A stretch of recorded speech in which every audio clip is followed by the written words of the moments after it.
Hello everyone, আসসালামু আলাইকুম।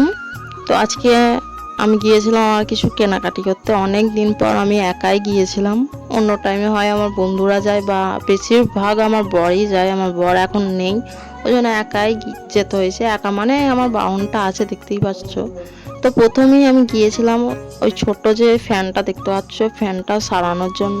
তোমরা জানো এখন অনেক গরম পড়েছে, এত গরম যে বড়রা সহ্য করতে পারলেও বাচ্চারা একদম সহ্য করতে পারছে না। আর আমাদের পাকা ঘর, যাদের পাকা ঘর তারাই জানে যে কতটা কষ্ট। টালের ঘর তো মানে দিনের বেলায় তবু গরম হয়ে যায় আর রাতে ঠান্ডা হয়ে যায়। আর পাকা ঘরে থাকতেই পাচ্ছি না। আর যাদের আশপাশে যাদের এসি আছে, যখন রাতে এসি চালাচ্ছে আমাদের পাখা মানে ঘুরছেই না, এক পাক করে ঘুরছে। তো অনেক অসুবিধা হচ্ছে। এবার এসি তোমরা অনেকেই বলবে এবার যে দিদি তুমিও একটা এসি লাগিয়ে নাও। এসিটা তো আর 1 টাকা 2 টাকা নয় যে এসি লাগিয়ে নেবো।